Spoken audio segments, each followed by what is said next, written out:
నమస్తే దోస్తులు, welcome to my channel. ఈరోజు వచ్చి న్యూ ఇయర్ హోలీ ఎలా రంగోలీ వేస్తున్నా.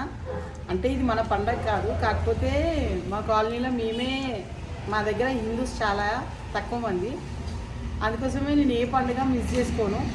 మా దగ్గర రంగోలీ ఎలా వేస్తానో చూడండి. అలాగే మా పిల్లలు ఏం చేస్తారు న్యూ ఇయర్ రోజు నైట్ అవన్నీ చూపిస్తాను. నేను ముగ్గేసినానండి. అంటే ముగ్గు ఎందుకు వేస్తున్నామంటే మా దగ్గర మా లైన్లో మాత్రం ఒక 4 ఇళ్ళులే హిందూస్ ఉంటాయి, మిగతా వాళ్ళందరూ క్రిస్టియన్స్. వీళ్ళందరూ వచ్చి నా కొడుకు ఫ్రెండ్స్ వాళ్ళు. మేము ముగ్గు వేసుకుంటే పక్కకు మంట వేసుకొని అట్లా నా రెండో కొడుకు వాళ్ళందరూ వాళ్ళ ఫ్రెండ్స్ అందరూ కలిసి డ్యాన్స్ చేస్తూ ఎంజాయ్ చేస్తున్నారు. మేము ఇక్కడ ముగ్గులు వేసుకుంటున్నాం. చిన్న ముగ్గు వేసేసాను. ఇక చిన్న ముగ్గు అయిపోగానే పెద్ద ముగ్గు స్టార్ట్ చేసినాము. ఇక మాకు అవ్వట్లేదు, మేము ఇద్దరం అయిపోయినాం, నేను అత్తయ్యని అయిపోయినామని ఇక పైన ఆంటీని తీసుకొచ్చిన. నా అదృష్టం ఏంటంటే ఎదురుగా పక్కన అందరు క్రిస్టియన్స్, మా ఇంట్లో ఉండేది అందరికీ మగపిల్లలే. వీళ్ళందరూ నా కొడుకు ఫ్రెండ్స్ అన్నట్టు వాళ్ళందరూ మా ఇంట్లో రెంటర్స్.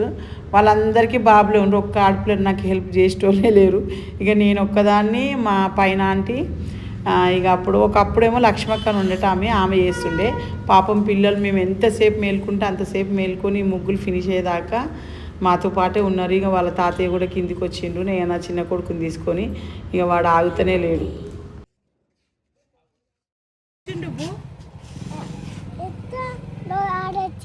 ఏంది డాగ్ వచ్చిందా? ఏం చేయాలి?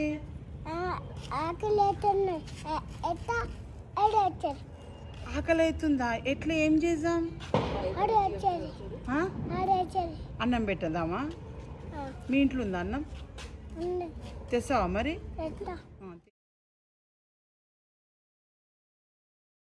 చేతికి ఏమైందమ్మా? నా చేతికి ఏమైంది? అంతేంది? లేదమ్మా, ముగ్గేసిన కదా అది.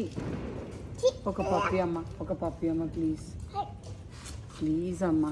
అబ్బా మంచిగా అమ్మా, మెల్లగి అబ్బా అది పప్పి అంటారా? ఒక పప్పిను. ఐ లవ్ యూ చెప్పు నాకు. నీకు అది ఇయ్య మరి. ఐ లవ్ యూ చెప్పు. ఎట్లా చెప్తా? వాళ్ళ పేరు వస్తారు.